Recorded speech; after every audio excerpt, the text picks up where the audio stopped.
because our deepest wounds often reveal our greatest purpose. Welcome to the Court of Connection. This is your host, Danielle Cobb. I'm so excited for this episode today. This is a topic that is sometimes controversial. Sometimes people kind of blow off. Limiting beliefs. Limiting beliefs. And as someone in recovery who has worked a program that is constantly having you look at where your old beliefs lie and how those beliefs drive your life, I spent a lot of time last year really digging into some deeper limiting beliefs and how they're running life, very subtly running life. Most people think that the problem is fear or timing or that they're just not ready yet. And I have spent so much of my life thinking it was about timing. And I'm not saying that that's not true. I do think that some things are absolutely in divine timing. And I do think that some things come exactly when they're supposed to. And I believe that a lot of the timing or a lot of the issue around timing is that I have been operating from these limiting beliefs, which are creating my reality in a really big way. It's a belief you picked up somewhere along the way that you've never actually questioned. And that's the thing. It feels so real. It feels so programmed that we don't even know that they're happening underneath the surface, but it's quietly running your entire life, or at least aspects of your life. A limiting belief isn't something big or dramatic. It's just a thought that you've practiced so many times that it feels like the truth.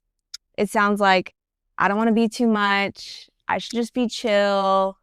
I got to be the cool girl. Nobody likes a person that rocks the boat or the squeaky wheel. What if this doesn't work out? And it just, over time, stops becoming this thought and becomes this reality that you live out. And at some point in your life, you've made something mean something about you, right? Whether it came from childhood, whether it came from being rejected, maybe it came from not being chosen in a job or in real life by relationships. Maybe you learned that being easygoing made you more lovable. That was a big one for me. And so you adapted, and that adaptation turned into a belief. And that belief turned into how you live your life. Limiting beliefs don't show up as beliefs, they show up as your patterns. So it looks like staying in things too long, over-explaining yourself, not saying what you actually want, choosing people who can't fully meet you, holding back when you know you're meant for more. And you call it being patient or understanding, or that's just how I am. And a lot of times it's hidden behind this like really good motive, right? I just want to be the person that doesn't cause too much chaos. I just want to be the person who's cool and chill and goes with the flow, right? How many of you have felt that? That was such a big one for me and still shows up in my life. In fact, it showed up a couple weeks ago in my relationship. And in the moment, it was like playing this cool girl when this thing actually really affected me. And the beautiful thing is that I became quickly aware of that because that's what practice does. It's like working a muscle. The more that I become aware of these things, the more that I allow myself to watch, the more that I allow myself to sit with what's coming up internally, the more that I can see it. And then I was able to circle back around and say, you know what? Actually, I was doing the cool girl thing. I really am not cool with that, And that's how we start to rewire these things so that they're not unconsciously just running our lives. Some of your limiting beliefs don't feel limiting. They feel justified. They feel like personality traits. They feel like this is just who I am. But if I'm being honest, some of mine look like this. If I don't have too many needs, if I'm low maintenance, if I just went with things, then I'd be chosen. Because somewhere along the way, I wasn't chosen over and over and over and over again. And I learned that if I had less needs, and if I was the cool girl, if I was easygoing, that I would be more likable. And therefore, maybe I'd be chosen. I had a belief that if I fully expressed what I wanted, it might push people away. I had beliefs around needing to manage how people experience me. Don't be too intense. Don't be too emotional. Just don't be too much. And this one surprised me recently. There was a part of me that believed that if I was fully in my power, fully expressed, fully seen, that I might not be relatable anymore. This one was sneaky too. As a lot of you know that either know me or have heard my story, I have struggled with body image. And this belief has stuck with me for so much of my life, right? This is the one area of my life that has felt like a hindrance, or this thing that I haven't fully stepped into, right? This fully stepped into my power around this area. I've definitely made progress. I definitely am light years ahead of who I was for most of my life in this area. But it occurred to me recently when I took it deeper. One of my coaches asked me, who would you be without this? Or like, how is this belief still serving you? And, on some level, I knew that it was. But when I took it deeper, it was really interesting, because part of another limiting belief for me is that if I say how great I think I am, if I tell you that I believe with my whole heart that I am a high value woman, that in every area of my life, I carry integrity, I love who I am the same person behind closed doors as I am in the real world, I have a message to carry, I am good at holding space, I am beautiful. If I do that, then you will judge me, right? You will think that I am full of myself, and that will separate me from you. And that belief has been moved through, but this one small part, right, of I won't be chosen because of my body, or I will be left because of my body, or this is the one thing that keeps me relatable, so that I'm not fully in my body, so that I'm not fully expressed and therefore a magnetic human being, because I already am. And if I kept this one part of me smaller, people wouldn't feel threatened, or I wouldn't lose connection. And it's wild to say that out loud, but that belief was quietly influencing how I showed up, and have showed up, and still show up in certain rooms. I've been watching this play out in real time, not in dramatic ways, but in subtle moments, like overriding myself. There was a moment recently where I knew exactly what would feel better for me, and I didn't say it. And because of that, I ended up in a situation where I felt like I needed to push myself through vulnerability and say, hey, I'm feeling really vulnerable with this. But that belief underneath just said, just go with it. Don't make it a thing. Be chill. Push through.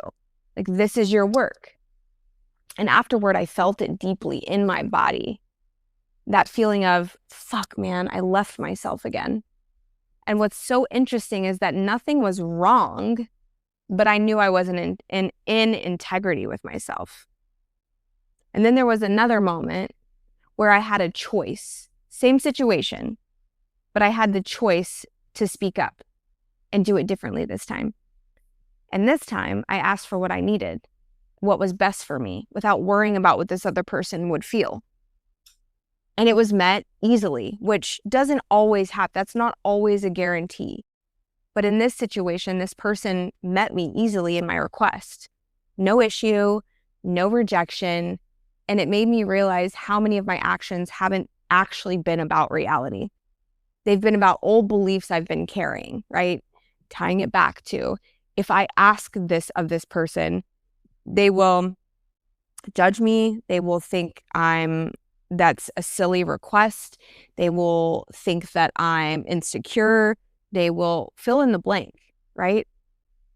And instead, this person met me there. We had an amazing experience. And actually, it was a better experience for the other person too. That the request that I made actually made this other person feel more comfortable. Because guess what? They were also abandoning themselves. They were also leaving themselves in this situation.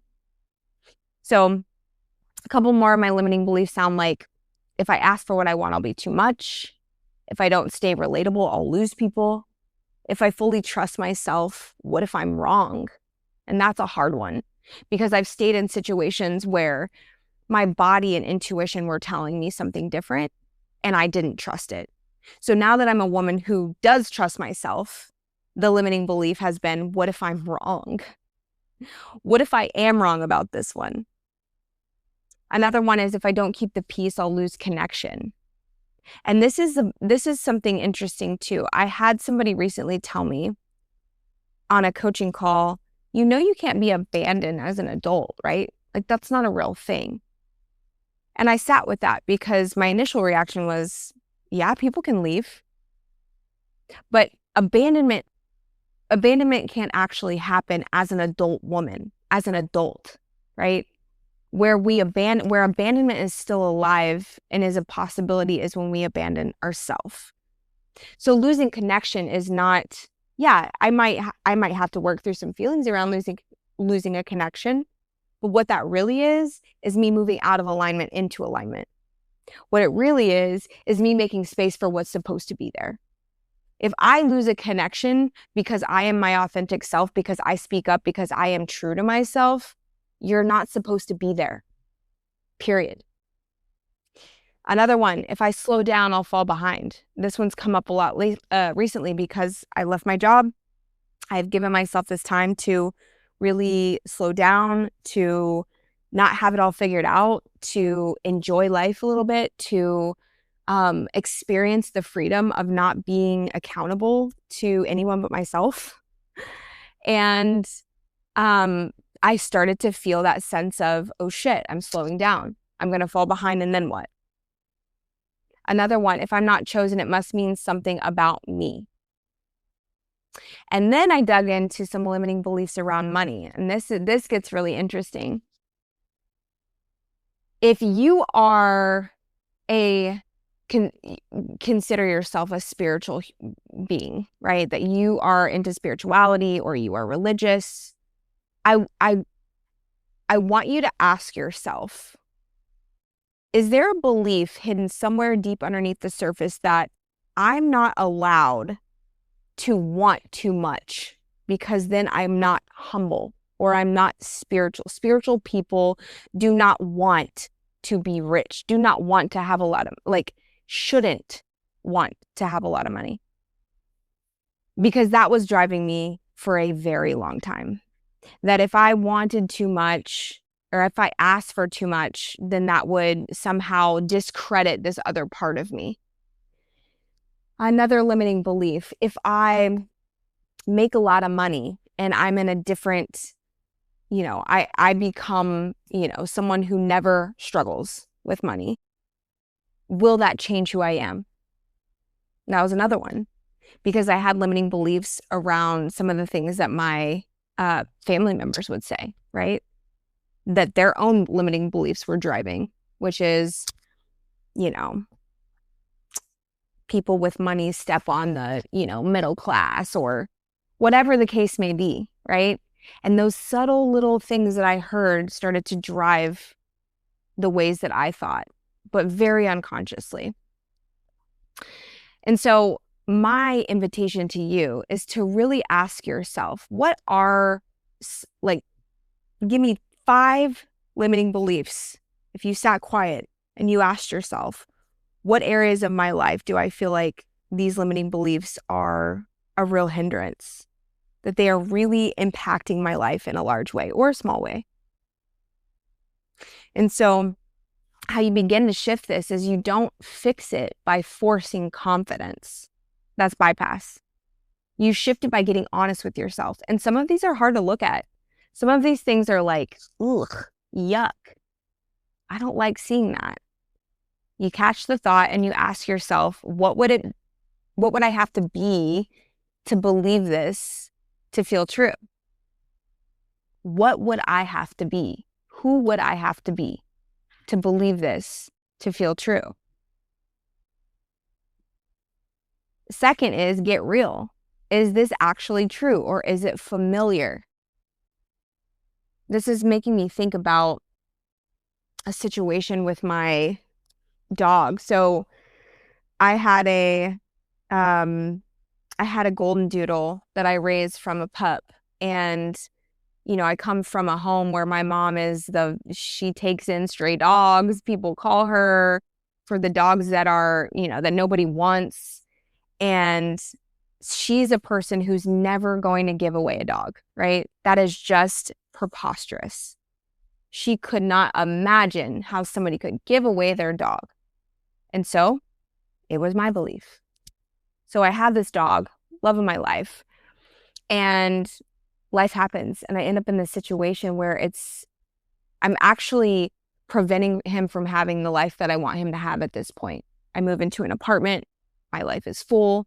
I feel like I'm running around trying to manage all of it to give him the life that I want to give him, but I can't. I feel like I'm failing at that. I have shame around that. I have resentment around that. He has fear aggression. He's a bit of a difficult dog for a single woman in an apartment. And the burden was so heavy on me. And I remember calling a friend and she was like, you can rehome him. And my immediate reaction was, oh, what? No, I can't rehome him. That's crazy. But I had never really asked myself why. Like, what is my belief there? Is that true for me? Is my belief that I need to suffer and struggle and put him through that to prove something, to prove that I'm not the woman who would give her dog away? And so I sat with that. And what was true for me was, oh, that's not actually my belief. But I've carried a lot of judgment towards other people for that for my entire life around an old belief that's not even mine. And that happens constantly.